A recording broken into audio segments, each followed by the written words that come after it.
Warrant terstruktur ini sebenarnya hampir sama dengan warrant diterbitkan oleh perusahaannya sendiri. Bedanya adalah satu diterbitkan oleh perusahaannya, satu lagi diterbitkan oleh kita sebagai broker atau pialang. Ya. Nah, yang kedua itu adalah jangka temponya. Ya, yang di sana itu mungkin nanti jangka temponya bisa lebih panjang, 2-3 tahun. Di sini mungkin hanya 6, 9 sampai 12 bulan. Ya. Dan yang ketiga itu kalau di sana itu nanti dia diterbitkan oleh emiten itu bisa pada masa maturity itu kita boleh milih mau ditukar dengan sama apa enggak. Kalau yang di sini kita cuma settle perbedaan harganya saja. Jadi setelah dapat untungnya tinggal dibeliin sahamnya kalau atau dibeliin lagi warrantnya yang baru.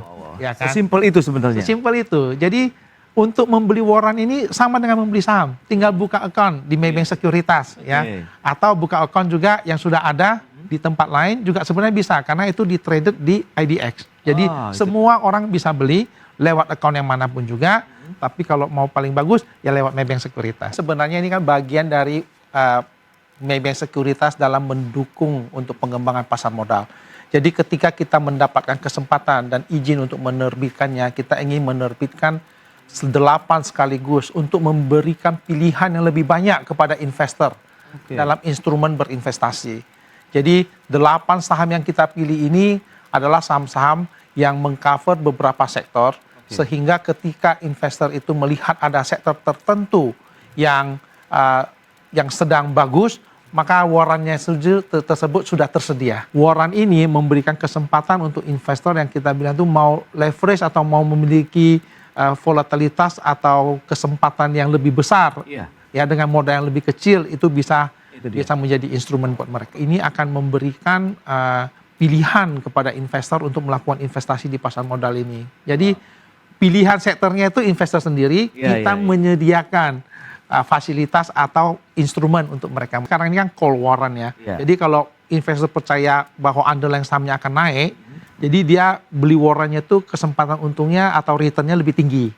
Tapi kan ada batas waktunya ya. Jadi ada resiko, ada potensi yang lebih bagus. Dan jadi pilihannya adalah ketika dia percaya sebuah perusahaan itu akan bagus, dia akan beli sahamnya atau dia akan beli warrantnya. Beli sahamnya bisa pegang jauh lebih lama, beli warrantnya itu dia berharap bahwa dalam waktu dekat itu harga sahamnya sudah akan mulai bergerak. Jumlah yang kita siapkan itu cukup besar. Jadi untuk kedepannya kami sudah menyiapkan dana itu untuk bisa sampai 60 triliun untuk 3 tahun ke depan.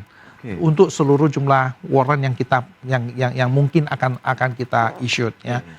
Jadi sebenarnya di situ kalau kita lihat salah satu fungsi Maybank Sekuritas kan sebagai liquidity provider. Jadi kami itu akan memastikan ya sebagai liquidity provider kami akan memastikan bahwa ketika investor mau beli, mereka bisa beli, ada yang bisa dibeli.